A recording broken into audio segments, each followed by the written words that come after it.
All right, we are back on another edition of the Edlow podcast. Subscribe, subscribe, subscribe. At this point, I don't know if you haven't subscribed and you're listening to this. I don't even know what you're doing. But here we are, and we have another. These are one of my favorites. This category. I love interviewing missionaries, and I've interviewed for some reason all the missionaries I have interviewed have been sisters. So for whatever, we had sisters in the ward, and then all of the kids who I taught in Sunday school, the ones that have gone and have come back have all been sisters. Ashton comes back soon, right? He does. He comes When back does he? I think he's actually like traveling right now. He's doing his tour in his mission. Oh, But he'll come back soon. oh, okay. Well, we'll have to get him on here too. So I actually have an elder. But I've interviewed mission presidents, and I just love hearing the experience because a mission is such it's a life-altering experience. Wouldn't you agree? I would agree for sure. Yeah. So Kaiyah, well, for those who are listening on YouTube, on Apple Podcasts, I should introduce. We have Kaiyah Price here. Kaiyah, good to see you. Thanks for having me. So where did you serve? Where'd you serve? I served in Puerto Montt, Chile, which is like the most south part of Chile in that area. So from Valdivia to Punta Arenas, where it's like the closest part of the world to Antarctica. So that's where I served in that general area. Mm-hmm. So is it like, I'm terrible at geography. So is that cold or is it warm? Yes, it was freezing. There was rain all the time. And I never went to the southest part of the mission, but there it's like snow, it's wind. They have like ropes to help you like sustain, like support yourself when it's so windy.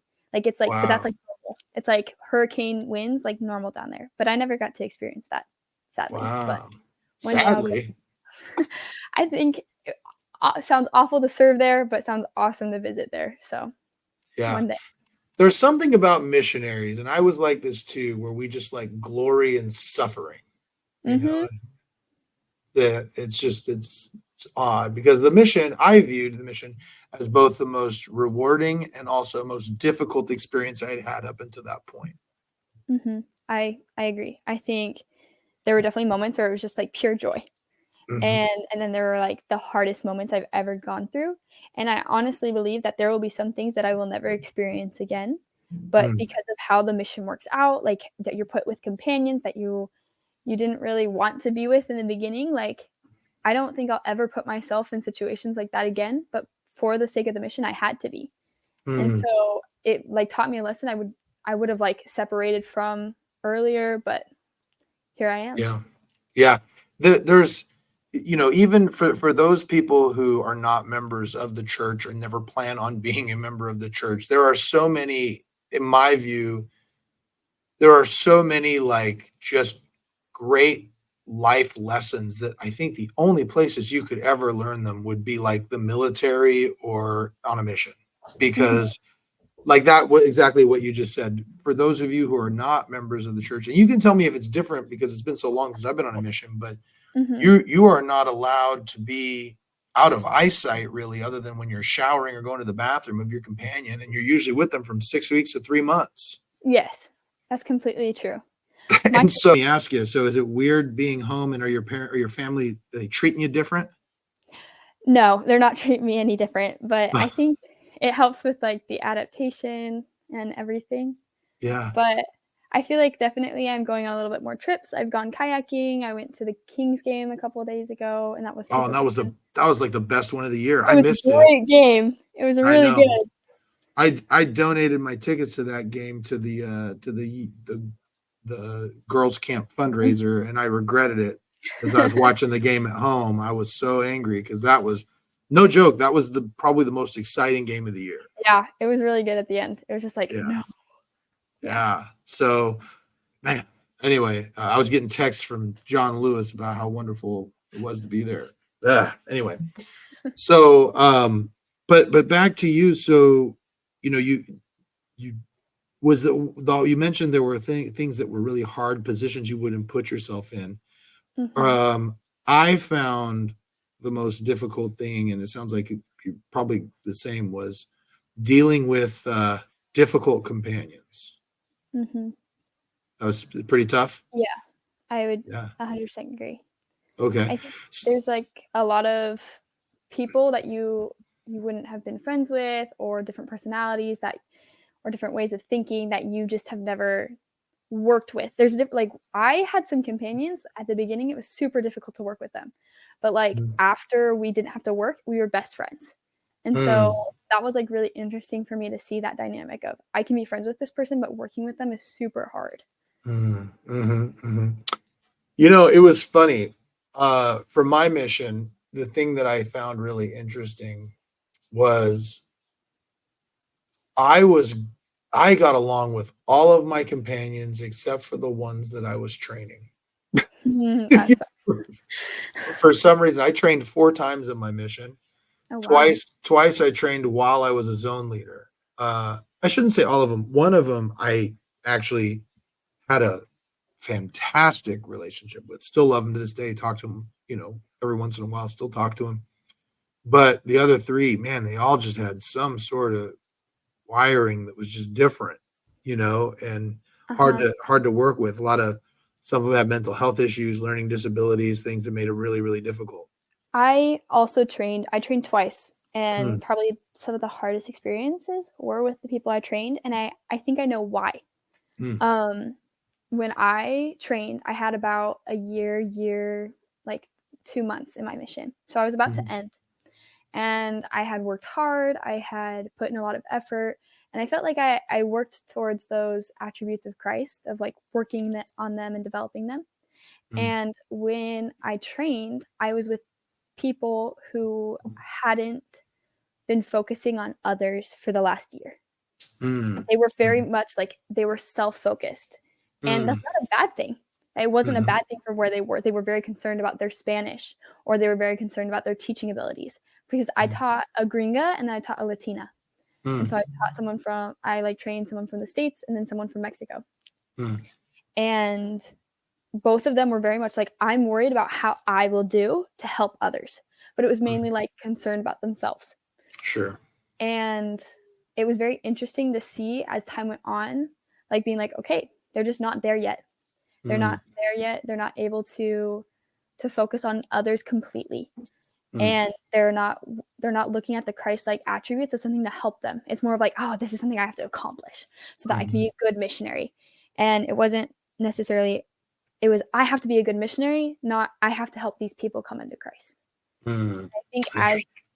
as like I saw other companions and I worked with other people and I saw the difference, it it really brought to light the importance of not looking at yourself, but looking at other people and Mm. focusing on how your efforts are still important, but Mhm. how your efforts help others and not necessarily how your own efforts help yourself. Got it. That's interesting. A couple things I wanted to ask there. How do you make that transition? Because I think both of those can be good, Hmm. right? Like it can be good to say, I want to be a good missionary because that's what's required, and I should do that so that maybe I can help them. But Hmm. how do you how do you make the transition from looking at yourself when you're serving to really caring and loving the other person first? I think for me, I had a breaking point in my mission where I was very much like, I wanted to be a good missionary, and I wanted God to be pleased with me. And I don't think Mm. that's a bad thing at all. But I was with a companion who physically was unable to work. Mm. She couldn't, she had like, the blood flow wasn't running through her legs. She had back problems, so there were many moments where we had to stay inside. And that was really, really hard for me. I would And lose it. oh, it was awful. Yeah. Especially since I was a new missionary and I was like, this is not how the mission is done. Like I was Right. very like, what does this mean? How do I fix this? Um, and then after that, I had an emergency transfer, and I was put with another companion. And this companion was very much like, dedication, have to be perfect. Like we have to keep going. Like we're gonna work hard until the very last moment, which taught me a lot. But after this, like literally, like I broke with this other companion, and then going to someone like straight, like I have to be. I felt very much like I had to be perfect. I couldn't make a Mm. mistake, And I would even like, we would have lessons and something would go wrong. And I felt like it was just like, why are you attacking me? Like something I said didn't go right, or I don't even remember. But I remember after I wasn't her companion anymore, I just left it being like, I felt exhausted. I feel exhausted comparing myself to her, feeling like I wasn't a good enough missionary. And from that moment onward, I was like, okay, I can't compare myself.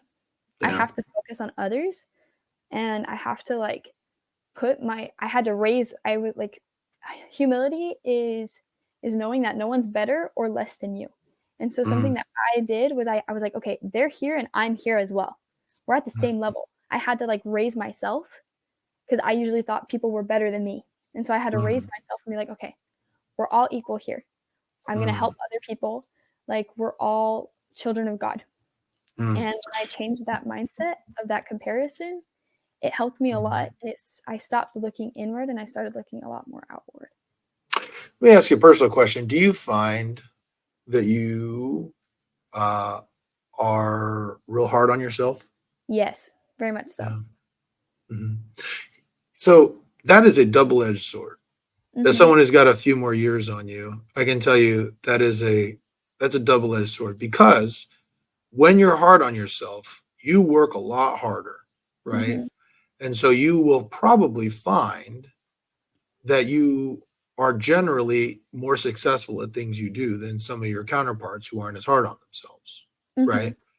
But at the same time, if you can't find uh, a way to be okay with your imperfections, you're also going to be in for a real rough go. Yeah. It's a tough deal. If you can't find that grace, right? Yeah. And I think, I heard something recently that it was really important. That really hit me at a fireside recently. And it was someone saying, there is nothing you can do to make God love you more, but there is also nothing you can do to make God love you less. So he just loves you because he loves you, and it doesn't matter. He's not going to love you more when you become better. No. And that's important. I love the quote where it's like, God loves you so much that he doesn't want you to change. But, or like, it's like, God loves you so much, but he loves you so much that he's not going to leave you where you are. I don't exactly remember how it goes, but it's like, God will take what you have and he'll be like, I love you, but also I want you to change. I still love you even if you don't change, but because I want you to be better, I'm going to chastise you. I'm going to give you hard things. And it doesn't mean like, it's like when your parents yell at you, like for doing something bad, it's not necessarily like, or just like anger in general. It doesn't mean that they stopped loving you. If anything, it means that they want you to be better than how they were when they were a kid. Sure. And the thing that's so funny is, at least I found, and it's rampant, that for whatever reason, being on a mission makes you very insecure about your own imperfections, because you're representing God, right? You're representing God and you're trying to be exactly obedient. There's this idea, which I think can be true, that the more obedient you are, the more you're going to be blessed, the more you're going to be able to teach people, you're going to be doing these things. But, exact obedience in anything is not attainable, right? It's not attainable. So tell me, how have you found, maybe you haven't, I don't know, but how have you found to strike a balance between continually improving and trying to be better, but also feeling as though you are enough? I think, well, I remember studying about exact obedience because I was like, God has never expected perfection from us. But I never liked that saying where it's like, obedience brings blessings, but exact obedience will bring miracles. And I was always just confused. I feel like a lot of my questions that I have about the gospel, it's like, I'm very confused right now. Like something isn't connecting. And so I'll study it a little bit more. And I remember finding something or talking with someone about exact obedience. And they said that exact obedience is not being perfect, but striving to keep all of the commandments, not picking and choosing. Like if I'm obedient to the word of wisdom, I will get all those blessings. But if I'm not obedient to the law of chastity, I won't get those blessings. I can't just pick and choose my commandments. But if I'm obedient to all of them, that is exact obedience, because we're not going to be perfect. Like, and when I learned the difference between exact obedience and strict obedience, I found a lot more grace. I think I also, in my mission, I didn't feel the love of God very strongly. I felt like I had to be perfect to gain that. Especially since there's a scripture in 2nd Nephi in the Book of Mormon about how like you can only receive the grace of God after all you can do. And I just remember reading that and being like, what is all I can do? How do I receive the grace of God? I'm so conflicted. And I remember I studied the Book of Mormon how Elder Bednar does it, one of our apostles. He reads the entire Book of Mormon with one topic in mind or one question. And then he like marks it up and he makes notes in it. And I remember I was like, okay, I'm going to ask that question. Everything highlighted is the grace of God. Everything underlined is what I have to do to get that grace. And I remember just reading that Book of Mormon and just underlining and highlighting stuff and being like, I'm still so confused. What is the grace of God? How do I receive it? And then, but I had a really spiritual moment. Like throughout the book reading, I found a lot of answers of how I can receive the grace of God, realizing that it's before, during, and after. It's always present. But also when I closed that book, when I marked the last thing, when I made my last note, I shut that book and I was like, I understand the grace of God. Could I explain it to you? No. But I understand the grace of God. And I think for me, knowing that if I mess up, there is the atonement. I will be able to come unto my Savior and be healed from that. And I actually I went to the temple for the first time in 18 months on Tuesday, and it was amazing. And I just remember like going through and like thinking of my mission experience and just remembering like the last testimony I shared before I went home was, I'm grateful for my sins. I'm grateful that they're there, because I just love the story of Alma the Younger and how he shares like there was nothing more like painful than my sins, but then in contrast to that, there was nothing more glorious than my joy. But he could only know that joy because of his sins. So with all that combined, I can only have a relationship with my Savior through my errors, through my mistakes. And that has helped me look at my past sins and my past mistakes in a completely new light, where it's like, that was awful. I felt awful. I don't want to do that again. But thankfully, I can get to know my Savior a little bit more, and I can move past it. Yeah.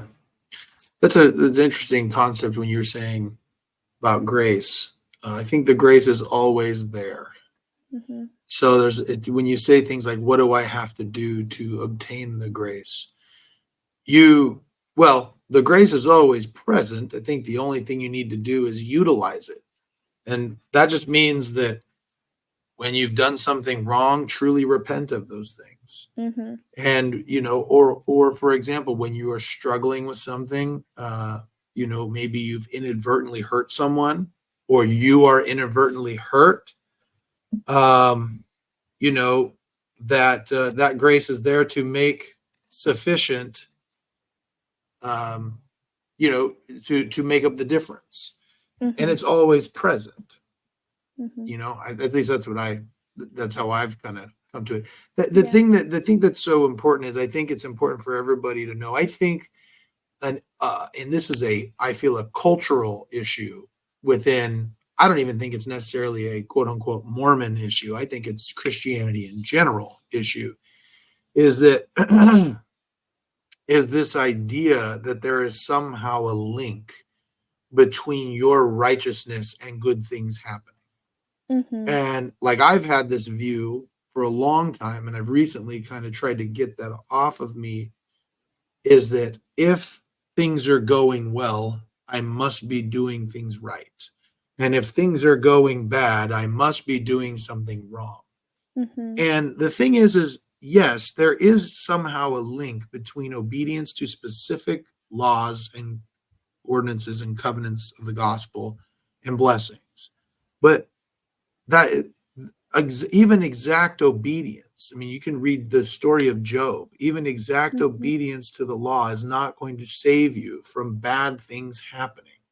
So Mhm. I think if you have a link between your own, this goes back to that whole self-loathing kind of hard on yourself issue, Yeah. is if you're looking at maybe not having success in an area, or you're having issues with a companion, or you know a, a a discussion didn't go as well as you thought, there's not necessarily a link between your obedience to the gospel and those things happening. Sometimes things just happen.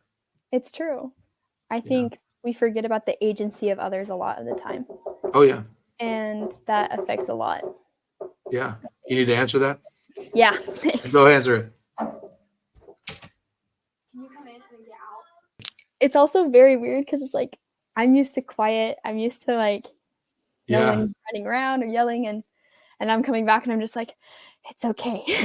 Yeah. It'll become normal again. Well, okay, so let's shift gears a little bit and talk about you're the oldest, right? I am the oldest. Okay. We're and I know your parents very well. Your dad is actually my elders quorum president. Yeah. So I've known them for a very, very long time. And I've known you for a long time Mhm. now. And so was there ever an expectation for you to go on a mission? No, never. I remember, so I decided to serve my mission um, after I received my patriarchal blessing, which is a blessing that basically comes directly from God, and it helps you like receive revelation for your entire life and afterwards, right? Mhm. And I remember leaving that after hearing a line and just being like, okay, I'm going on mission. That's what God wants. Mm. That's my plan. Wow. And How old were you when that happened? I was 14. Okay. All And I remember my mom being like, that's not necessarily what it means. My mom was like, no, right. no. And I was like, but mom, I that's couldn't imagine your mom inserting her opinion on those things. I'm just kidding. yeah, my mom. Your But I mom's just, great. Your mom's no, great. I'm also very opinionated. I get that from her. So Yeah. it is what it is. But hey, I got to tell you, the thing is, I've sat in classes with your mom and she said things, and I've been in like ward councils with her, and she's not wrong. A lot of the time she's very on point. Yeah. So it's okay to be opinionated, Hmm. especially Yeah. when your opinions aren't inaccurate. So Yeah. But I remember being like, no, no, no, you can't say your opinion. This is my revelation. Like, yeah. I'm going on a mission.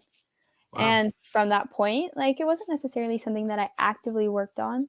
Like, it Mhm. wasn't like, oh, I'm going to prepare myself. I'm going to preach my gospel. I'm going to read all the quotes. But it Mhm. was like, I will just insert this as part of my plan. I will go to Mhm. college for a year. I will turn 19 and I will work on my papers. And that was Mhm. like my plan. Wow. You know, give yourself a little bit of credit though when you say it wasn't something you actively worked on, because I remember I was blessed to do probably 2.5 years of teaching the 16 to 18-year-old Sunday school class. I think you were the second class we had. Hmm. But like both classes were just, I mean, A plus. You guys all were really on top of your stuff, and you were one of them where you were very much always participating in class. So I give yourself a little bit of credit. Thank you. Maybe you weren't actively working on it on a mission per se, but you did strike me as someone who is actively working on her testimony. Thank So you. yeah. So tell me now, testimony. So let me just share my experience. My experience going on mission was 100% different. There was no expectation. In fact, the expectation was I probably wasn't going. Mm, I was going to go tour the world as a professional wrestler. Okay. And then that mm, was my deal. And then I had a girl who I was smitten with at the time who said she was never going to marry someone who didn't go on a mission. And so Josh started working on his papers to go on a yep. mission and went on his mission. And I gained my testimony on my mission. Hmm. And so, I mean, I always had kind of I would say a social conversion to the Hmm. church, but it didn't get super strong until I was out there. Mhm. Where do you have a definitive moment where you felt like your testimony was, you know, you truly had a testimony of the gospel? Yes and no. Okay. So something that my mission was focusing on right before I left was the difference between how Mhm. and why. Mm.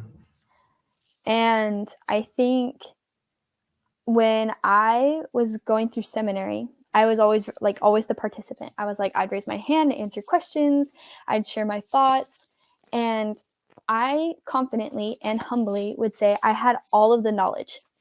Mm. I had all of the knowledge of the Book of Mormon stories, of what they meant, of the doctrine and like the principles, and I was like, yeah, this makes sense because this, and this. Or it was like, of course, the Book of Mormon is true because Joseph Smith had a third grade level of education. He translated it in 60 days. And also all of the different stories, all of the different perspectives, all of the history, the timelines, it didn't make sense that he Mm. wrote it. It Mhm. was definitely translated. So I had all of the knowledge in the world Mm. of the church and of the doctrine and of the principles. But I could not tell you why. Mm. I could not tell you why we lived it. I couldn't tell you why I went to church. I couldn't tell you why we read the scriptures. Um, because I was mainly focused on the things that made sense to me. Mm. I'm very much a knowledge and principle type person when it comes to things like this, where it's like Mm. it has to make sense. It has to connect in my brain.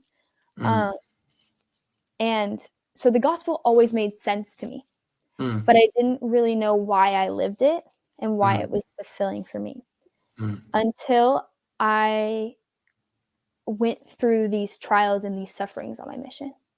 Really? Yes. And I Wow. think like the why really hit me on my mission. And what's the why for you? My I like for example going to church. I Mhm. didn't realize how important the sacrament was for me. Mm. But the ability, like I remember I had a companion who said, "We have the ability to be perfected every week through Christ." Mm. And that really impacted me. I was Mm. like, I can become perfect for and receive strength.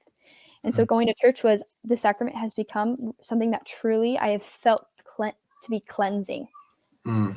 And so that's my why for going to church or Okay. reading the scriptures. I find a lot of comfort and answers, and I feel related to. I Mm. remember reading the missionary chapters in Alma, and I just Mm. remember being like, this is exactly what I'm going through. Mm. Wow. Man, so um it's interesting that you kind of say that you didn't have the why, but you were always prepping to go on a mission. So Hmm. do you think you had the why, you just couldn't articulate it? I think the why wasn't the priority. Mm. I think it was mainly, I think the how do I do this? How do I Mhm. receive God's love? Not Mhm. why do I have God's love? Mm. It was, yeah. Yeah, it's interesting. I think it's very good that you found that why because what you said was very interesting, and these were the thoughts that came up. You brought up, well, uh, yeah, it all made logical sense to me, so that's why I did it. But I couldn't really tell you why I did it, but it all made sense. The why is important because of the times when it doesn't make sense, Hmm. right? Because there are going to be times that you may have experienced on your mission where you're like, I don't understand why. Wait a minute, I'm supposed to be out here teaching. How come I'm with this person who can't teach? This isn't Hmm. why I came on a mission. Why, that doesn't make logical sense. But when you have that why and you understand it, it gets you through those moments when things aren't really making logical sense to you. Yeah. And I Yeah. think that was definitely something I had to gain, Mhm. um, the that understanding of the why. Mhm. And something that my president shared was that is intelligence. Mhm. There's knowledge, then there's understanding, and that's when true intelligence comes. Mhm. And he was like, but don't be offended. You guys are all intelligent, but this is Mhm. just a different level. Right. And I really liked that thought process, Yeah. that you have to use your head and your heart. And with that, that's how the Spirit communicates to us. He communicates to us through our heart, but also in our minds. And so with that, the Spirit, when we have both, the Spirit can speak to us even more so. Interesting. So you're putting in your papers. Easy process? Actually, yes. I know a lot of people say that that's when the temptation comes and all that, but for me, like, working on my papers was fine. I was able to get like my dentist appointment and my doctor's appointment. I enjoyed working with my bishop and Were you dealing with Bishop Kirk? yes, I was actually. I felt Okay. prompted to finish my papers at home. I opened them while I was at BYU and finishing up my second semester, but I finished them here. Yeah, that's great. Well, so your process, by the way, is so much different than mine, just by the fact that, like, when I did it, it was all on paper. I mean, Oh, that's awesome. it was no electronic. We were just, and then, but the thing was also, it was a little more dramatic because you actually received a giant packet in the mail Mm-hmm. with all your stuff. Like, there was a big, you rip it open and open up and see where you're going and all that stuff. Mm-hmm. Whereas you guys just get it on email now, right? Yeah, we get a text being like, it's available to open, and then you have to like sign in, and like it goes, are you sure you want to open it now? And you have to click yes, and it's a really Yeah. cool experience. Wow. So now, tell me, was there any, the experience I've had of people who wanted to go on missions? I think it's a little different now. I interviewed a friend of mine from high school who was a sister missionary, and back then, there, every guy was encouraged to go on a mission. Not every woman necessarily was at Mm-hmm. the time, so she kind of had a little bit of blowback. Did you Mm-hmm. ever feel anything like that? Did anyone say, "Nah, you should stick it out, maybe get married. There's this guy. Let me introduce you to this guy in the ward," or anything like that? No, but I do remember when I called the temple to schedule my endowment appointment, they were like, "Oh, are you getting married?" I was like, "No, I'm going on a mission." And they're like, "That's great too." And so I think it's still like um a, a habit to think like, "Oh, you're getting your endowment, you're getting that extra gift and that extra those extra covenants with God, and you're getting married." And that's like the Mm, simple explanation. It's not like the first thing that people go through is like, you're not going on a mission. It's, oh, you're going to have a ring by spring or something like that. But mm, I never had some like backlash or like, oh, why are you doing that? It always just felt like it made sense to me. It was like, mm, this is a commandment from God. I don't know why it's a commandment from God, but I know that it is. And mm, so that's how I can show my love for him. And mm. yeah. Now, you are the first person I think I've interviewed who's actually gone on a foreign mission.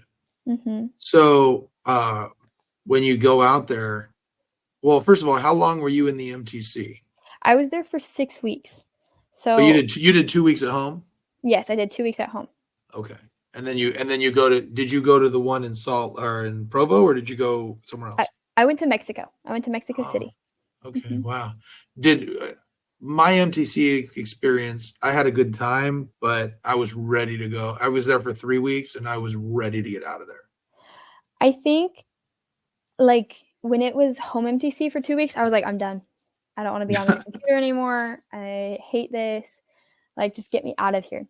Right. But with the CCM, Mm, the MTC in Mexico, I was ready to leave when it came to that point, like, that Monday, only because, like, I just didn't know the language.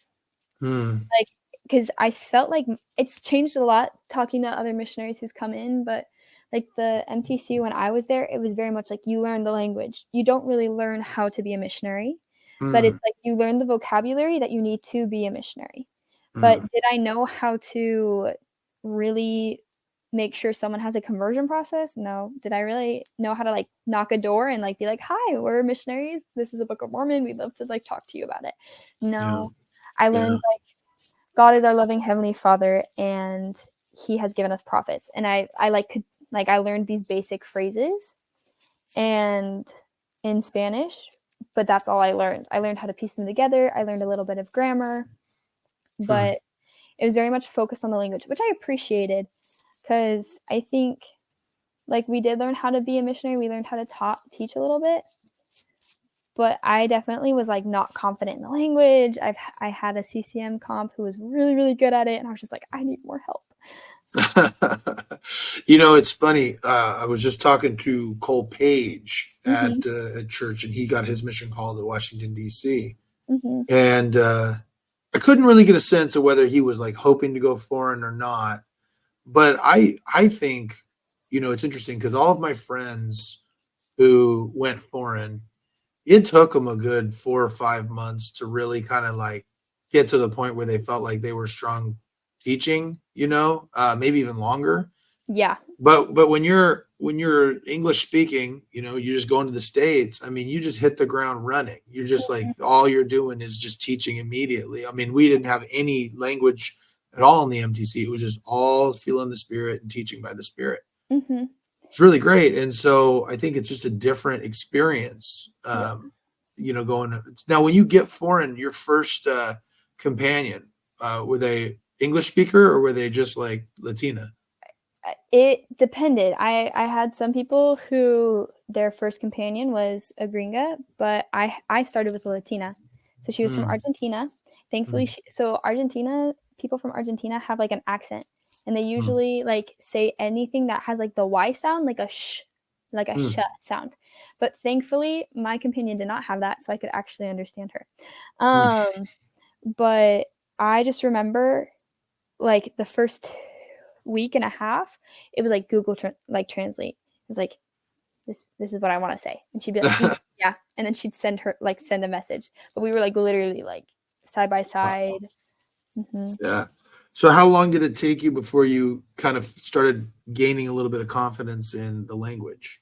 So that was actually something very interesting. So we lived like behind a member, like in like this little like apartment type thing. And so you could hear the member every once in a while, like if she had people over. And so inside our house, I would talk all the time with my companion in Spanish, and I would just talk, and I just like be like, this is what I want to say. But then we left the house, and I was like, because I couldn't understand. There definitely is like this gift, where we believe in the gift of tongues, right? So you are able to understand and speak, but it's just like amplified with your own companion. So I couldn't understand the member. Like a member would say something, I would be like, I have no clue. My companion would say the exact same words, and I would understand. Interesting. And so I think with that, I could communicate with my companion, but it was very basic sentences, and sometimes I wouldn't like complete them very well. Like I wouldn't conjugate them. So like I wouldn't make them past tense, I wouldn't make them present. It would just like I like knew basics, but my companion could understand me. And I could share things in a lesson and they could understand me. It was like necessary for them to understand. And so that was an awesome experience to see that.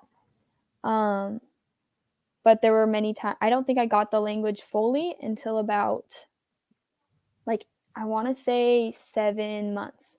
Wow. Where I felt like Took a truly while. confident. Wow. But that's amazing when you think about it. Like you take it here in school, you take, if you get through college, you got to do 3 years of a foreign language. Each one of those is 4.5 months. And then in 6 or 7 months, you're basically speaking full blown Spanish, right? Yeah. So that's really amazing. So, how is the mission in Chile as far as it comes to, baptism rate, thing like that? Is it pretty strong or is it kind of difficult? So when it comes to baptisms, like about like 20, 30 years ago, Chile was like popping off. Like I remember meeting a lot of members who served in this one part of Chile in the capital. And they were like, in 1 month, we had 500 baptisms. And like, that's insane. But right now, the numbers are like a little bit lower. But we are building up. My mission president has worked on that a lot. Like, I think when I started my mission, the average was like 20, 30 baptisms a month. And for the whole mission. For the whole mission. And in December, we were like, we're gonna fast. We're gonna fast to be able to have one baptism per companionship. Like that was like our big goal. And so everyone was like working harder, like we're gonna do it. Like we fasted, we're gonna meet this goal. And I remember like my president afterwards, he showed us the numbers. And he was like, we baptized 63 people in this month, which wasn't every single companionship, but that was drastically more than we have in 13 years. Wow. And I loved my president for doing that. He didn't compare us to other missions. He compared ourselves to our own mission. And so the last time we had those types of numbers was in 2012. And he was just like, I know that it's going to grow. I know that it's going to get better. And I know that we're just going to continue to grow in baptisms. And I truly believe that, like, God is preparing his people in Chile, and there's just a lot of potential. And once it's their time, like, it's their time. So as you're going on your mission, perhaps you can share, do you have one spiritual experience that sticks out in your mind, something that happened while you were on your mission? What's that? One of my favorite experiences is my friend Thomas. So I met him when I had like 9 months, so I was halfway through. And I was with the companion who also had the exact same amount of time as me. So it was really good. It was really powerful. And we just loved working together. And one day we were walking across the street. We were walking in the street, like going home. And we saw like this man and his 2 kids walking on the street. And my companion was like closer to him. And I just looked at her and I was like, are you going to contact these people? And she goes, yes, I will. And so we stopped them in the street. And we're like, hi, we don't want to take much of your time, but we are missionaries of the church. And we want to ask, like, what do you think? Like, what do you think is the purpose of this life? Like, how can we show love to God through our purpose, or something along those lines, something about the plan of salvation. And I remember we focused more on the dad because he's the adult. We're not like talking to children is like not advised unless you have like the parents' opinion. So we said hi to the kids, but we mainly focused on the dad. And the dad's name was Thomas, and the kids' names were Ivan and Maximo. And the dad was like, no, don't ask me. Ask them. They're the future. Like, ask them. He was like, don't focus on me. And then we did. And we like asked this one kid, we asked Maximo, and he said, like, I think like the commandments. He mentioned the commandments and how they're it's a guide by God that we are given the commandments. And we were like, we would love to meet with you guys again. We would love to share more with you and talk with you. Like, could we come tomorrow? Like, could we note your number? Can we like note your address? And he was like, yeah, here's my, then we more focused on the dad again. And he was like, yeah, like, here's my number. And I live here. Like, he lived just down the street. And we're like, great, can we come by tomorrow at this time? He was like, yeah, I'm available whenever. And we went back. We couldn't find the kid. But I remember after that contact, like, we left being like, that kid's going to be baptized. Like, that kid for sure is going to get baptized. And so we were really excited to go back. And we went back and we couldn't ever find a time where Maximo was there, the kid. But we were able to teach Thomas. And Thomas was super quiet. He was very much more of an introvert. He was a little bit like insecure. He always had like this hoodie on. He always had like just like very like within himself, very like scrunched up. And I remember teaching him, and we like talked about the Book of Mormon, and we invited him to read the introduction.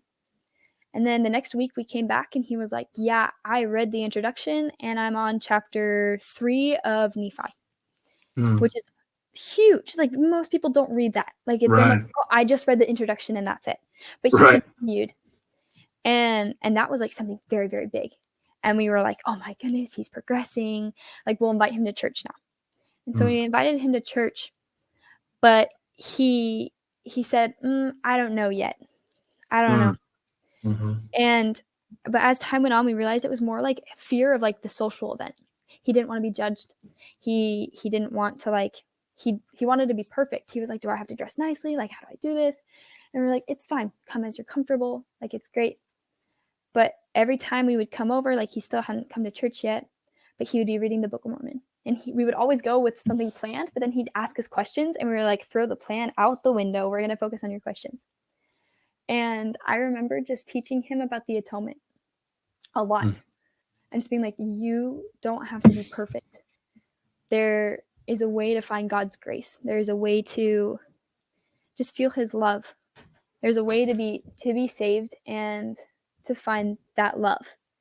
And I remember he shared with us something very personal about how he felt very inadequate as a father. And he felt very like weak in that sense.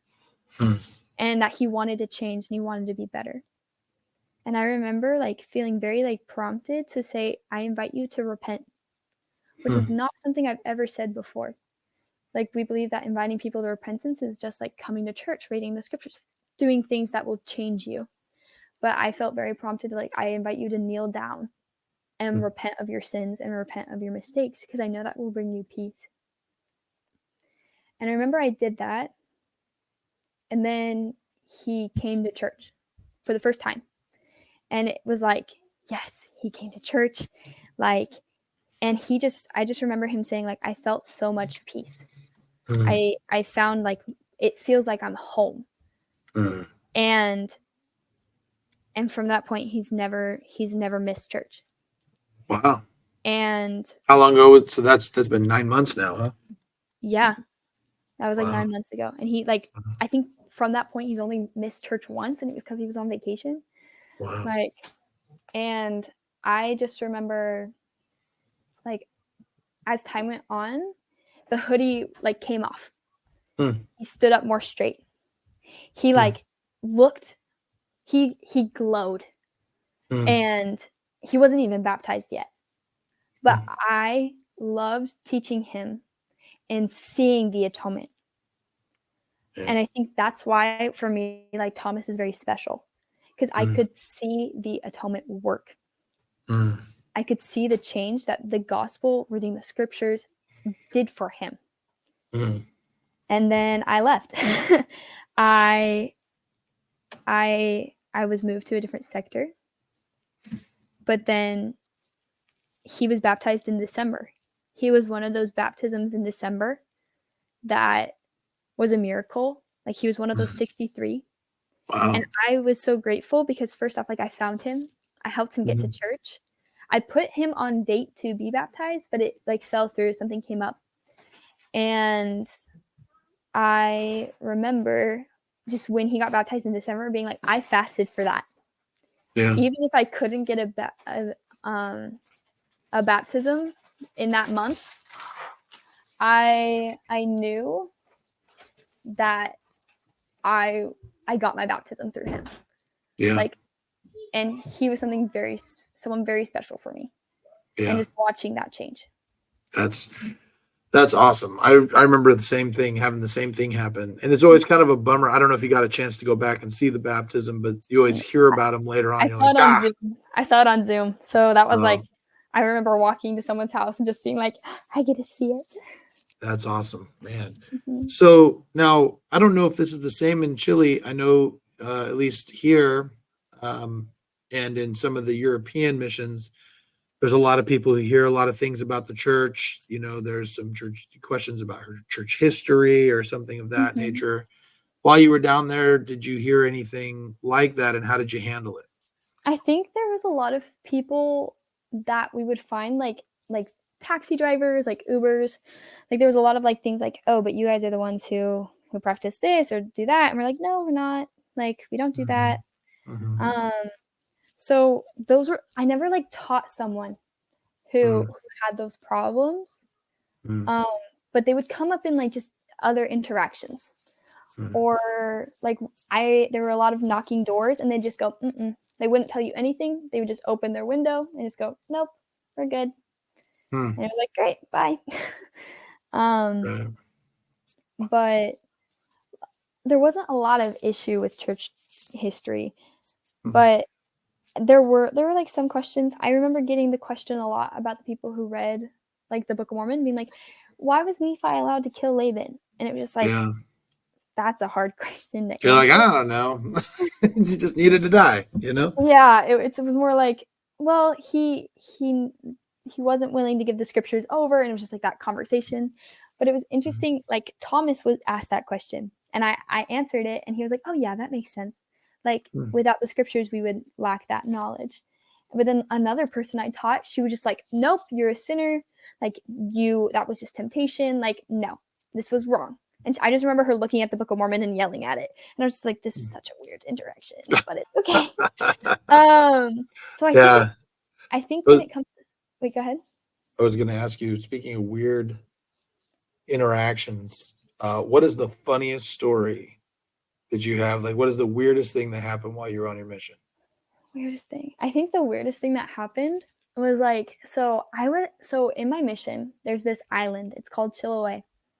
I never served there, but it's known for being witchy. Just like dark Mm, magic and like witchy stuff. And so like the South is known for that a little bit. Like mm, there are witches and there are people who practice black magic. And I remember I was in Puerto Montt and I received a reference from a member from another ward.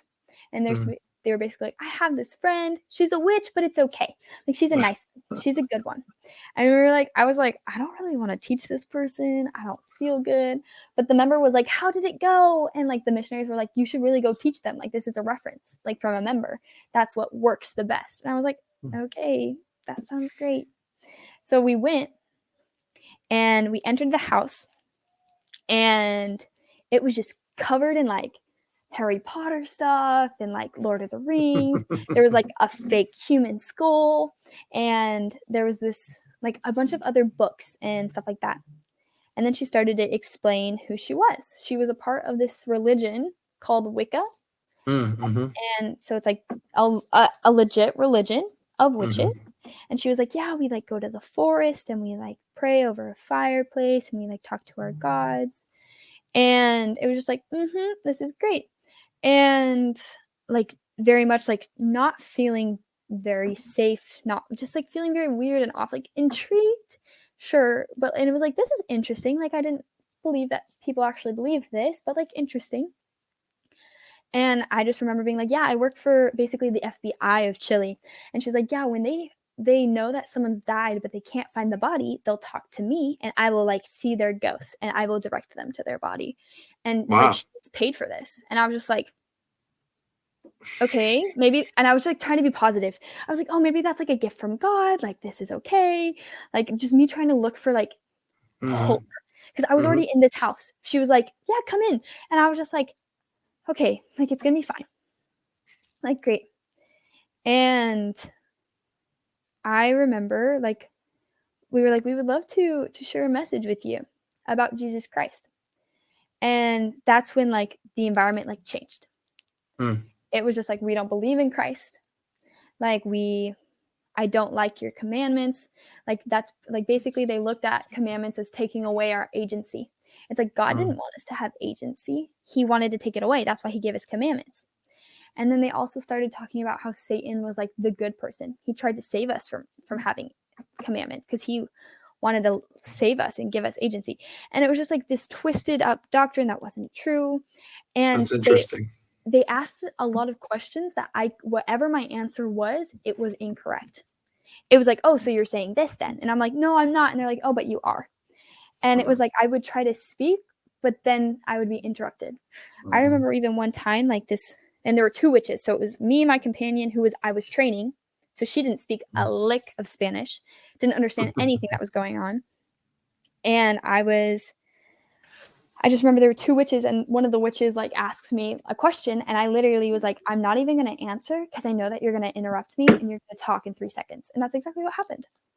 mm, And I just remember feeling so attacked and just like dark.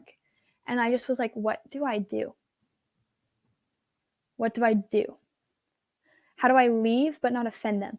Obviously, looking back now, I should have just left. I shouldn't have mm, tried to be nice. I should have been like, I'm leaving. Bye. mhm, Like, mhm, this is not productive for me. I'm going to stand up and I'm like, companion, let's go. That's what I would do now. But I just remember, like, at one point, they were like, yeah, you're just going to run away. That's what they all do. And I just remember, like, I stood up and they continued to attack me. And I just remember I started crying, like uncontrollably. I could not control it. And they like saw me crying, and they all of a sudden like felt really bad. And they were like, you just need to go home to your mom. And I was just like, I still had 6 months left. And I was just like, no, I don't need to go home. Like, I just remember crying and just being really mad at them. And it's like, I don't feel good. I want to leave. And so we left.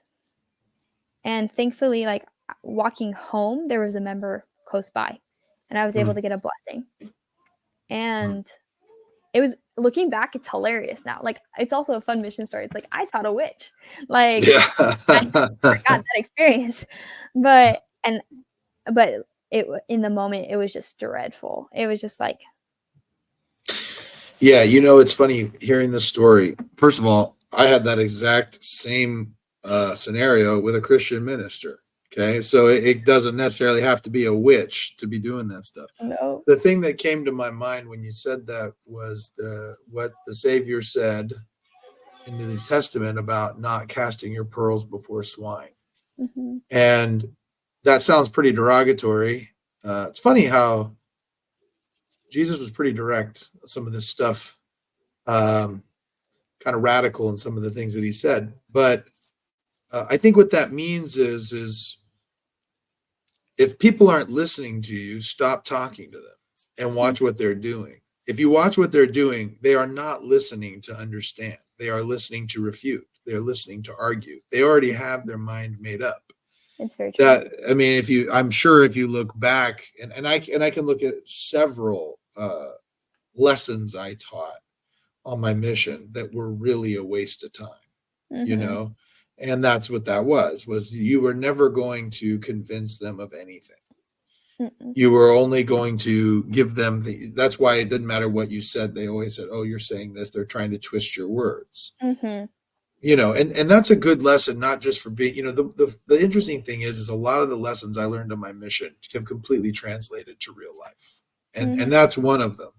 You're going to get into opinions with people, and it's not just going to be gospel topics. You're going to get into arguments with people, and they're just not going to listen. They just have a different view.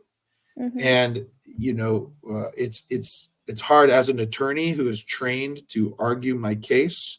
It is very hard to not engage in those arguments. But it's a great life lesson to know that when people are doing that in any context, stop talking, because there's nothing you can do. Some people just do not, they are unable to get the aha moment. You know? And so now as you're going through all this, you talked a lot about exact obedience, and it sounds to me, you can correct me if I'm wrong, that for a while, that not that you struggled being obedient, but that you kind of beat yourself up on that. Was there ever a point where you didn't? Yes.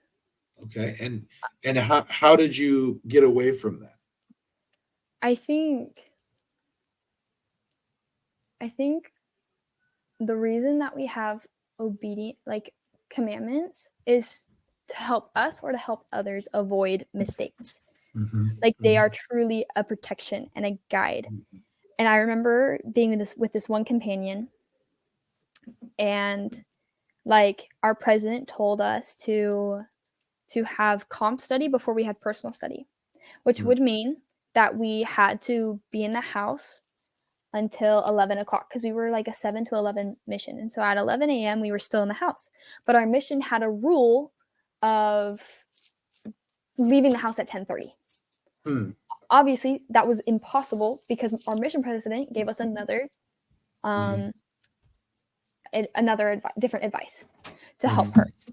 And I think when I heard that, it changed my perspective a little bit about obedience and the rules and why we had them. Because I realized that the rules are there to either help other people come into the gospel or to help us stay, like, not get into trouble. Like, we're not allowed to hold children as a missionary. Like, that obviously could very much become a negative, and like, oh my goodness, you abused my child. Like, it avoids that. Or it can protect the child from being dropped by a a stupid missionary. Mhm. And so when my mission president gave us this advice, I was like, hold up. So to help her, I have to I have to leave behind this rule. And I remember talking about that with my mission president, and he explained there will be moments where you have to lay the rules aside to help another person. Yeah. And I had another companion where she was sick the first week we were together. I just got into the sector area and she was like sick. And obviously it was like, you need to sleep. You need to rest. And I remember one, and obviously like that's against the rules. Leaving the house Mhm. at 10:30, not working, not being with people. Like that's not following the rules, but she's also sick. Mhm. Like this is an exception. But I remember one time she was like, I really feel like we need to leave the house. Like really, really bad. And I was like, okay, fine. We can leave the house. And we left the house. And I remember we stopped at a house, we knocked on it, it was answered. And I started the contact. I was like, hi, we're missionaries and we're sharing a message. And then I looked to my companion and I was like, are you ready to talk? And she looks at me and just goes, mm-mm. And I'm like, okay. And so I just continued talking to the person and she's like, no, I'm not interested. I was like, okay, that's fine. Have a good day. And then I look at my comp and she's throwing up in the corner. and, and I was like, oh, that's why you couldn't talk. And Yeah. I was like, we're going to go home. And she's like, that's a fantastic idea. And I was like, mm-hmm. And obviously, like, according to the rules, we shouldn't have gone home. Mm. But also, according to the rules, she was sick. She was throwing up. She shouldn't have been around other people. Yeah. And It so, it's interesting. It's an interesting story, and I have one very similar. I remember I was some of my uh, my companions and those missionaries around me. They would call me kind of like a Nazi because I was so hardcore with the rules. mm-hmm, Very hardcore, even to the point where like they would make fun of me because we would be, you know, if I was getting gas and there was a TV in the gas thing, I would turn away so I wasn't watching the TV. You know that I mean it was like that hardcore. mm-hmm. That's called a And then clinker now. what's that? It's called a clinker now. Oh, okay. All right. Well, regardless, so I became a zone leader. I'd been a zone leader most of my mission.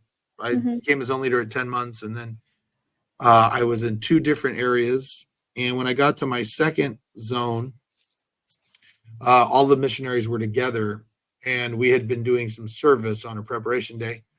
And the rule was that if you were going to go out and do anything, you were going to go out to lunch or you're going to do anything, you needed to be in proselyting clothes, mm-hmm, even on preparation day. So we had just gotten done with this activity, and I was like, "All right, we're going to go to lunch. Go home and change into your pros, and we'll meet at this place." And all the missionaries were like, "Well, if we're going to have to do that, we're the miles and the time and all that. Like, we're just not going to come to lunch because we can't. Like, that's just going to take too much time, and the miles we don't have the miles and all that stuff." mm-hmm. And so I was just sitting there, and I just got into this zone, and the easy thing, or the thing that would have been the exact way to do it is go, okay, well, I'm going to go change into my proselyting clothes and then go to lunch. If you guys don't want to come, that's fine. But I just had the impression that it was more important as a zone that we all go together and have lunch. So I said, you know what? Don't worry about it. Let's just go to lunch. And that lunch and that moment was actually the moment that actually kind of solidified some friendships that I gained that I still have to this day. The unity. And so, was that exactly obedient? Maybe not, but but at the same time, I think it was the right thing to do. I also like it. It goes back to the Nephi, like the first Nephi 3 like story. Like Mhm. Nephi killed Laban. That's not necessarily following that commandment, but he felt prompted to. And you Mhm. felt prompted to go to lunch and have that experience with them. And so if you're following that impression and it's like a strong impression, it's like not something you can deny very easily. It's not like you Mhm. wanting to do that. It's like I Mhm. don't want to break the rules, but I had this impression. like, what does that mean? Yeah. You know, it yeah. Yeah. So I'm guessing that you and I are probably never going to have a prompting to cut off somebody's head. Let's Hopefully hope. not. That would be an interesting experience. But I think sometimes when it comes to personal revelation, that are times when you are going to get a revelation that at first glance does not make a lot of sense. And I think when that happens, it is really, really important to differentiate between, say, your own thoughts versus personal revelation. Mhm. So I've asked this question a lot. How have you found, um, how have you been able to differentiate in your life the difference between, say, uh, kind of your own thoughts, your own feelings versus actual personal revelation? Mhm. Well, like, first off, talking about, like, Moroni 7 in that chapter is just, like, amazingly beautiful about Mm, how, like, anything good comes from God. So if you have a prompting to say hi to someone on the street and smile at them, that could potentially be their answer to something, but it was like, "Oh, that mhm, was just a thought. That was just a thought I had." mhm, Um, but also I remember talking to Josh Hansen, who's a service missionary in our state, and he once shared an experience about how he was driving to, like, a ministering assignment or something, and he felt prompted to go the speed limit, and he was just like, I would never have thought that. So I knew it was a prompting. And he was like, I always go like 10 over. mhm, And I just remember him saying that it wouldn't have been his own thought. He would mm, never have thought himself to go the speed limit. yeah. And that helped me realize what personal revelation is to a certain extent. Mm, However, I think the more you become closer to God, the more aligned your will and his will comes. mm, And so I think that's also a moment where it's like, is this personal revelation or my own thought? Or is your will and God's will the same now? mm, So does it matter? yeah. That's interesting. Yeah, I shared a story when I was talking to Emma. I'll share the story here too. I might even share this story in Sunday school back when you were in my class. So I had an experience. I was probably, I don't know how old I was, but I know that Austin and Piper were little kids. Mhm. I think they might have been like 4 and 2 or 5 and 3. And I had taken them with me. It was Thanksgiving or Christmas, something like that. And I had played basketball with some friends.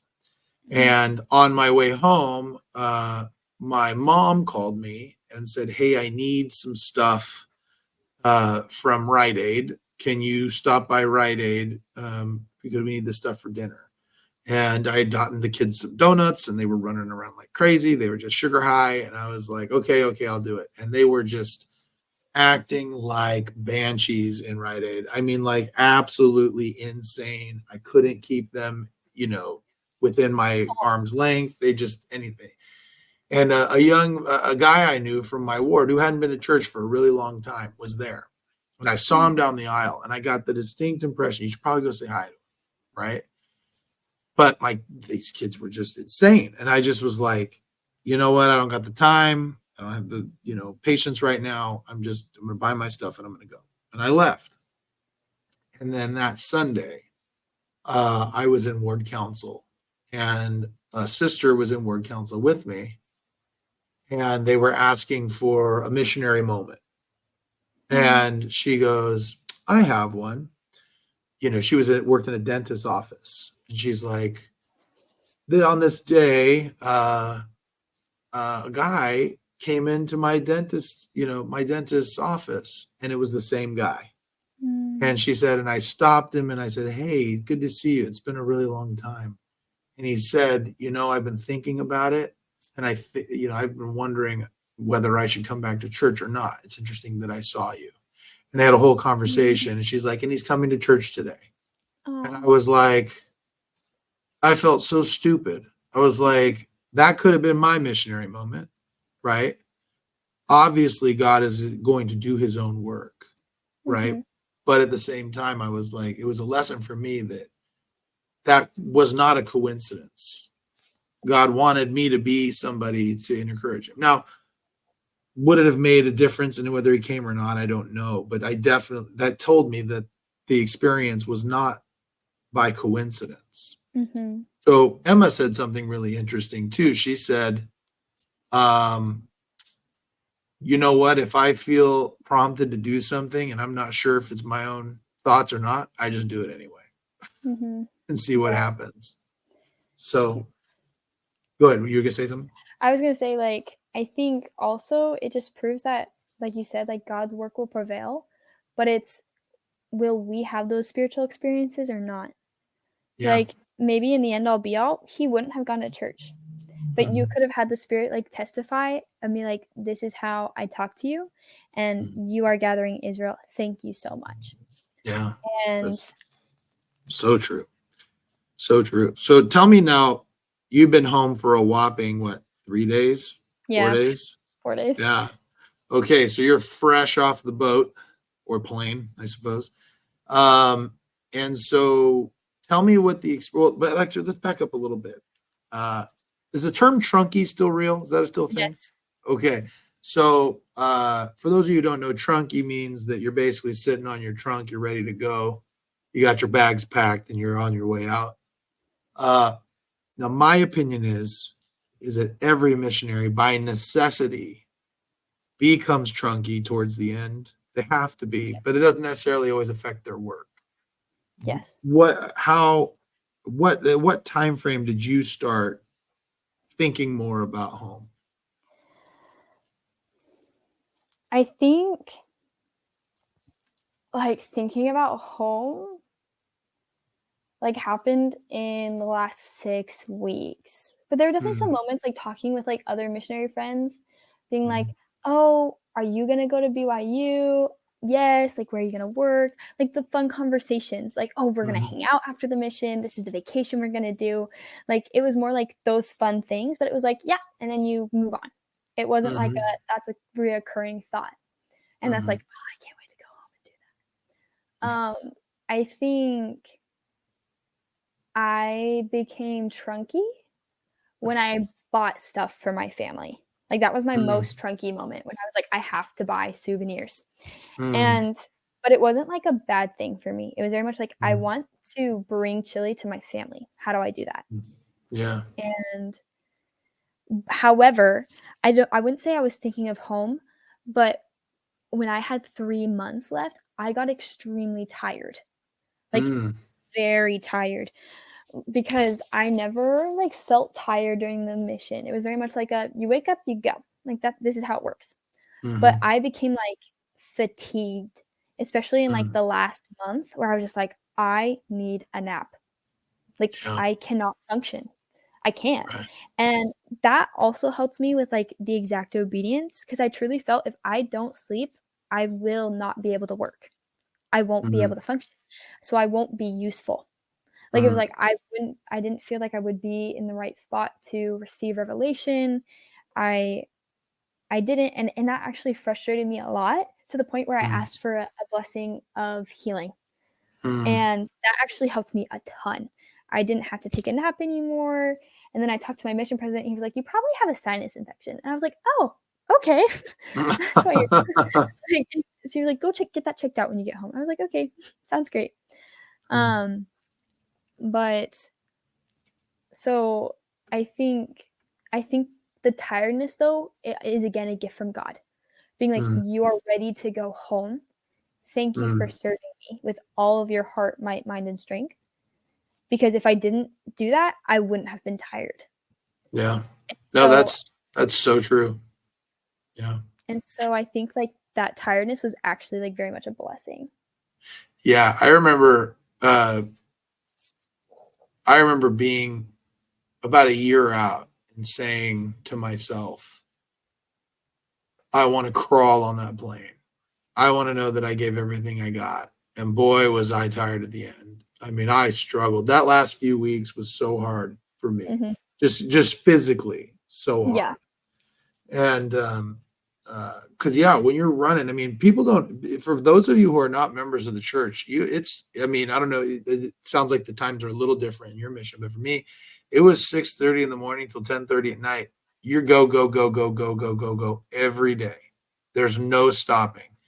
7 days a week, and me, I even got up a little early. I got up 45 minutes earlier to run.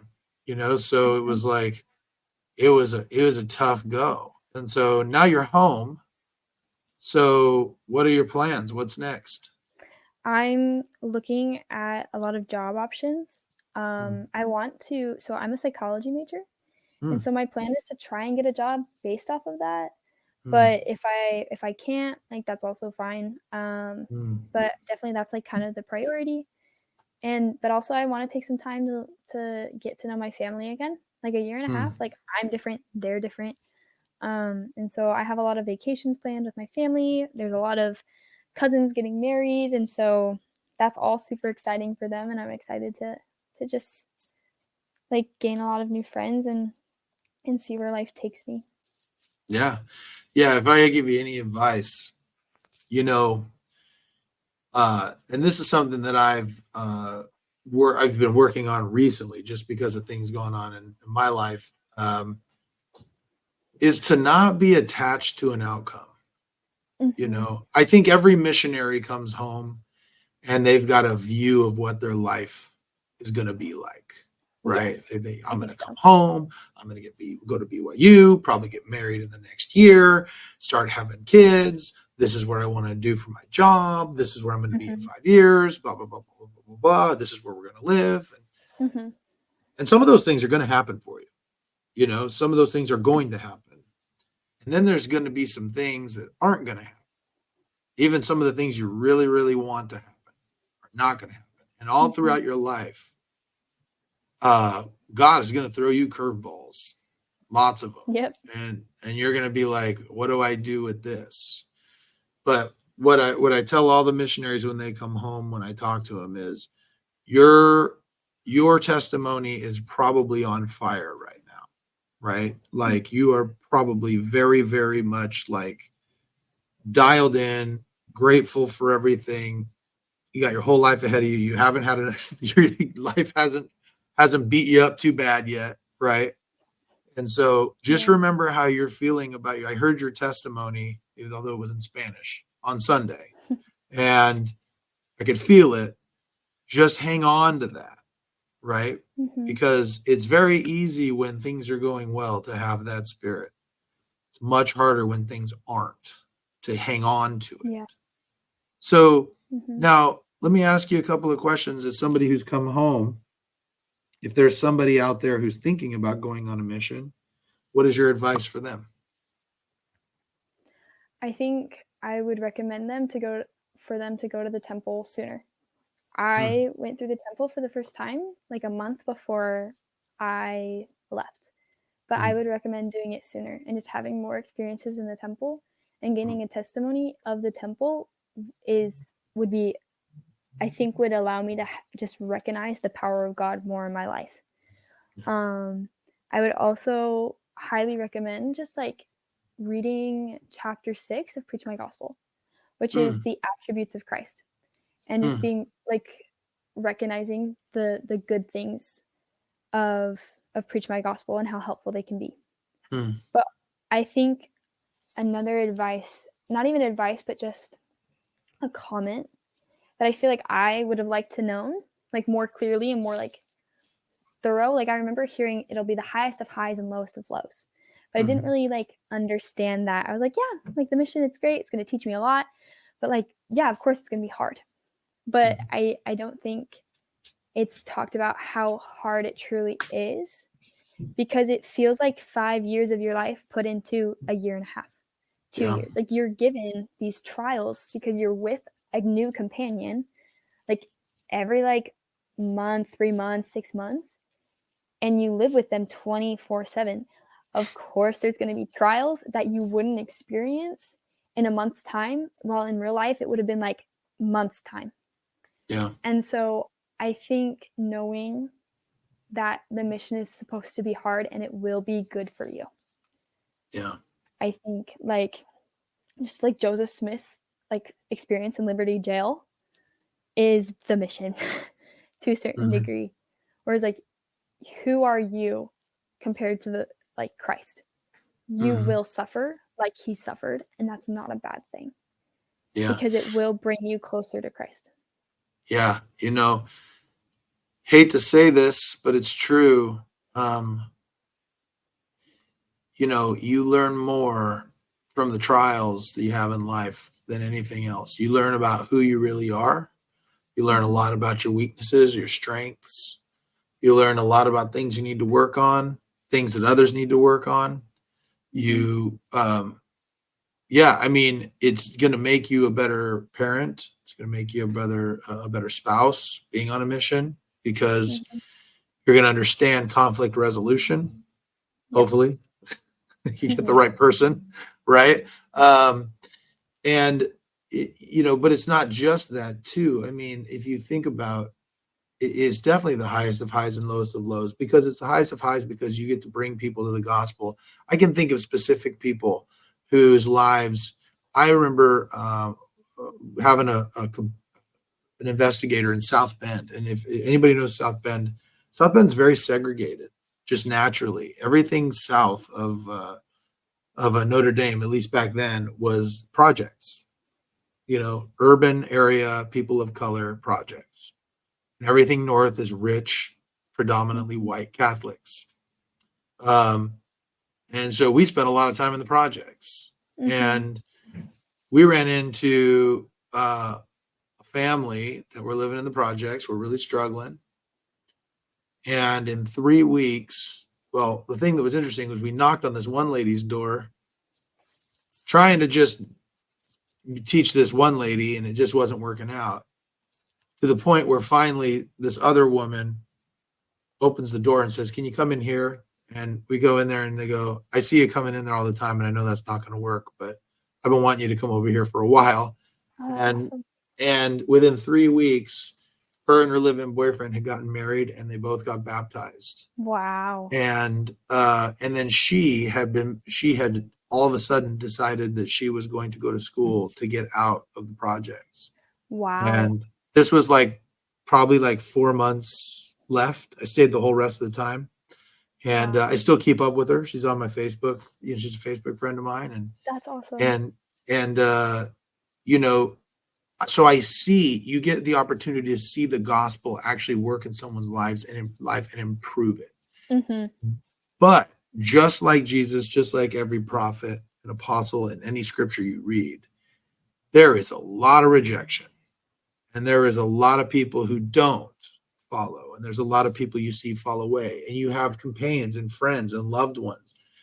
There were missionaries I came out with that didn't make it the full 2 years. You Yeah. know, there were people who struggled their entire mission. And Mhm. some people I wanted to just wring their freaking necks because I knew they could be better and they weren't, you know? Yeah. Um, but that's life. That's Mhm. that the mission is really, it's so funny how you thought about this. The mission is quite a metaphor for life. You leave everything you know and you go to this foreign place where you have nobody who around you who you love or know. You Or get to speak learn all these people. How was that? or speak your language. Yeah, or even speak your language.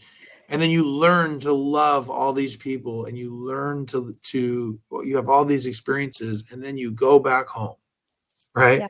Like that. That's yeah, and that's life. It's like within a blink of an eye. The days are long, the weeks are short, you Yep. know. And then next thing now you're back here and now you're expected to figure the rest of your life out, Yeah. you know. So now another question. What would you if you knew somebody was listening to this, well, members of the church in our area who are asking, what can I do to help the missionaries? Uh, what would you say would be the best thing that they could do? I think I think being a friend in church and outside of church to the people that they're teaching. Mm, And I think like inviting someone to sit with you at church is great. Mm-hmm. But then if you pretend you don't know them at all outside of church, it's just like not effective. Or genuine. Genuine. I've seen less actives come back, and it's just like, hi, how are you? Like, it's so great to see you. And then you hear stories of like, yeah, we visited them like yesterday. Like, I saw them yesterday. And I just remember hearing that and just being like, thank you. Mm-hmm. Or we had an activity with the youth last night where a bunch of people went out and they like invited people who haven't gone to church in a really long time to come to Easter. And just when I saw that, I was just like, this is so good. Like, this is just so amazing, that because the missionaries are 2 people in one area, but a ward is usually 120 like active members who love Christ, who are also going to stay there longer than 3 months, 6 months. Exactly. And I think just like being a friend to a true friend makes everything worthwhile. And because I've met people who get baptized in literally a week after coming to church for like a couple weeks, but when their only friend leaves, they leave too. And just like, it's sometimes they leave just because of a lack of ministering, where it's like they feel alone. And it's not their testimony is gone or anything like that. It's just a lack of, hi, how are you? Yeah. So true. Next little question. I'm going to kind of tailor this for you. I find the mission to be you get a lot of time to kind of be mindful of yourself in between doors and think about things. I'm sure you've done some self-reflection, even as you've been home. Tell me, what do you think is something that you learned about yourself that maybe you found to be a positive, and something that you thought maybe you hope to work on? I think something that I found that I want to work on is definitely not just like the phrase, like, seek to understand, not to be understood, and then to be understood. And I think I want to continue developing that. Just like truly trying to understand people. And my best companionship was, how can I help you? What's going on? Like, let me try and understand you. And I knew that there were some moments where I hurt her. She was like my best friend. And there were some things that I said that probably didn't come out right because she was a Latina. And so there were definitely things that she said where I took differently because of the language barrier. Like, even though I knew the language, there's still like a cultural difference between words. It's like the difference between childlike and childish. They have their own versions of that, right? Sure. And so I think there were a lot of moments where it was just like, I just want to listen to you. And I want to understand what I did wrong so I can help you, so I can just show love to you again. And giving advice when they want it, and just being quiet when they want it, or just knowing when they need space. And that's something that I did really well with her, because I knew that she was doing the exact same thing for me. But I feel like I want to be at that point where I can listen to someone, understand them, and they're not going to care about my side of it. And I just have to be okay with that. Like, they're not going to do the same way because they're just not there yet.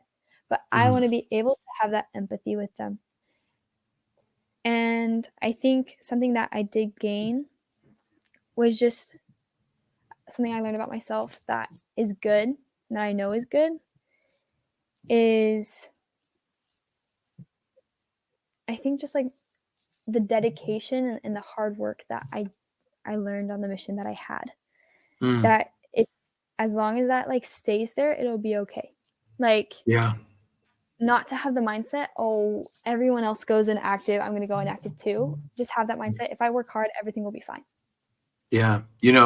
That is so important, because I think there's somebody out there, you shouldn't read his book. It's riddled with foul language, but his name is David Goggins, and he's like an ultra runner, former Navy SEAL, and he's all about mindset, right?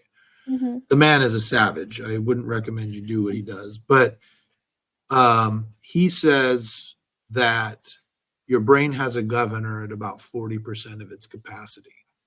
And what he Mhm. means by that is that the way I interpret that is when it comes to hard work and things that you can do and your capacity to do hard things, I think that you will never there are gears, if you would, like a car, right? There are gears that you can shift into based on how hard your life is.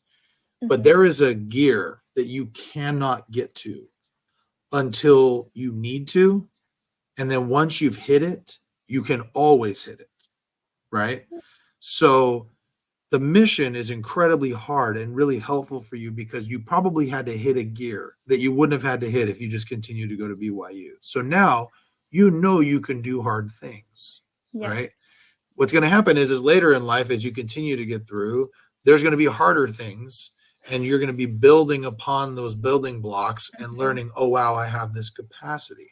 So I Mhm. love hearing you say that, the hard work stuff, because this is going to sound very back in my day, but I am seeing, as a partner at a law firm who's been here for a very long time, the next generation of attorneys that are coming through here. And I can tell you that the work ethic of the generation is so much weaker than ours, where the people not willing to put in the hours and the time. And some are not. You're at such a huge advantage Mhm. because you're willing to do it, because Mhm. you know you can, right? Mhm. Now, here's another. Can I give you an observation? Mhm. You okay if I observe Yeah, of something that course. I've seen of you Mhm. just in this interview? So I asked you, tell me something positive that you came out of this, and then tell me something that you think you can work on. And you first started with the thing you could work on. And I think that's okay, right? You should be looking for those things. But it tells me something a little bit about you, and that is that, like we've already talked about, you're probably a little harder on yourself than you need to be, right? Mhm. So just trust me, you're coming from this is coming from a guy who has achieved an amazing amount of professional and personal accomplishments, who thinks that he can do anything better than anybody else, but also thinks nothing he ever does is good enough. Okay. So like I have spent a lot of time trying to work that out, where Mhm. say, hey, be okay with what you have, even Mhm. when you're trying to achieve. And I think the same thing for you is that you just accomplished an amazing thing. You just went 18 months to Chile, learned a language, baptized a bunch of people, lived with crazy people probably, and like did all this amazing stuff. And yeah, sure, you got things to work on, but you did an amazing things and you're going to continue Mhm. to do that. So be okay with smart, good self-talk, if that makes Mhm. sense. Yeah, it Okay. does. It seems to me like you probably know this about yourself. Yeah. Yeah. Let's just say I've had a lot of interviews with my mission president about that exact topic, and he was just like, "It's not about you." And that's Mm-hmm. that's helped me realize that where I am is sufficient to do God's work. Mm-hmm. And Well, so but here's something I think that is kind of a negative that comes out of a mission, an unintended consequence of that. mhm. It is a fine balance of trying to balance between being of service and taking care of yourself, Yes. right? So there was a little card we would get at the beginning of our mission, said, I am third, which means God first, everyone else second, you're third, right? Mhm. So love God, love your neighbor, then you. And that's great when you're a missionary. But in life, that is hard practice if that's all you do. Mhm. Okay. So just like I said, it's not about you, but it is about you. Yeah. Okay. It's Like, the work hard for other people, but you're gonna benefit from it. yeah. And also, you're no good to anybody if you're not taking care of yourself. So very I true. Yeah. So So let's wrap this up. I've had you on here for about an hour and a half, and I appreciate everything you've said. I'm going to ask you 3 questions I ask everybody at the end. You have so much life experience. I'm sure you're going to be able to answer all these in incredible form. Uh, so first thing, what would you say has been your biggest success in life?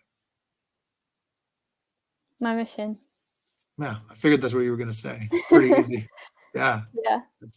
that's a big accomplishment to be able to do that. Yeah. What would you say has been your biggest failure in life, and what did you learn from it?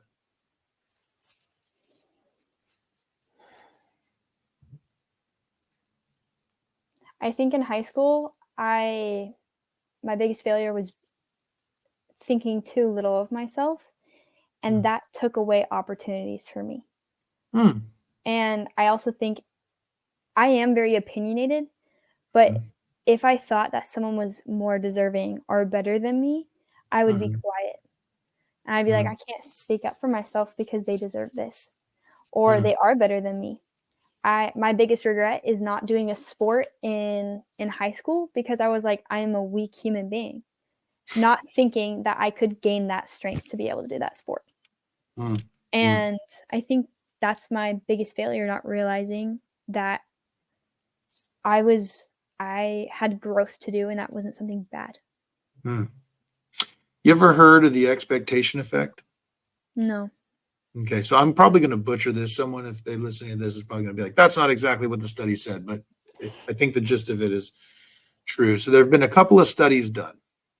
So the first one had to do with 2 groups of students. One group was just average intelligence students, and then there were students that had learning disabilities. They separated them, and they brought the teachers in, and they told the teachers of the kids who were teaching the kids with learning disabilities that they were gifted, and then and that they should have better grades than the other class. And at the end of the study, the kids who they told were gifted, even though they had learning disabilities, had better grades than the other kids. Wow. Then there was a second study done with rats. So they took these groups of rats and they split them in half, right? And they were going to run them through a maze. So they took these people who were going to run them through the maze, and they told one of the groups, they said, these rats were specifically bred, designed, and trained to run the maze. Those rats did faster than the other rats, which tells you that there is something about expectation that improves performance. You can translate that to the spirit, which is there's something about faith that improves your life and performance. So if you're sitting there and thinking you're weak, you will be weak. Okay. If you're sitting there thinking I'm not as good as this person, you are not as good as that person, because there's something about your expectation that is going to have an effect on your performance. So even though I probably sound incredibly narcissistic and arrogant, when I walk into a courtroom, I don't care who I'm against. I think I'm the better attorney. When I walk up to the stand to give a talk, I am going to give the best talk those people have ever heard in their lives. Even though that's not necessarily true. Yeah. Right? It helps the confidence. Yes, there is something about confidence that will improve your performance greatly. So what I would tell you with this idea of faith and what you can do in grace, as long as you put forth 100% effort, whatever that is, it's not going to be perfect. But if you've been prepared, you can conquer the world if you believe it, right? Yeah. So anyway, that's that. I think personally, I've seen you grow up. I've observed you. I think you have a lot more in that, a lot more than you give yourself credit for. Thank you. So, last question. Someday, way down the road, you're going to pass away, and there's going to be a funeral, and someone's going to give a eulogy. What would you hope is the one thing somebody says about you in your eulogy?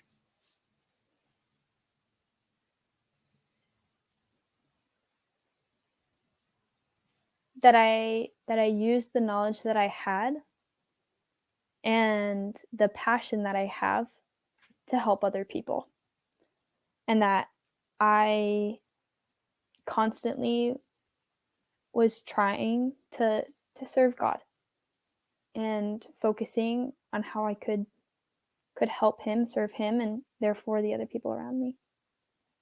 Awesome. Well, you've returned with honor. Congratulations. Can't wait to see what happens next. So let's see, we'll see if you're one of those people that drop into marriage in the first year or whatever. It seems to be Hopefully not. everybody says that, but you're going to BYU. So that's like married in 6 months of your money back, I think. So Yeah. anyway, well, for those who've listened, thanks for following. Kaiyah, if somebody wants to reach out to you and say something about something happened on this podcast, where do they find you? Facebook, Instagram? Both at Kaiyah and Price. All right. Well, there you go. And for those of you who listen, subscribe. We got a bunch more fun stuff coming up. I've got an American Gladiator coming on. I have a former astronaut coming on. I have a whole bunch of fun stuff coming up. I'm sure I'll have more pro wrestlers on. So we'll have all sorts of stuff. And Kaiyah, thanks for coming on. It's been a pleasure to talk to you. Thanks for having me. All right.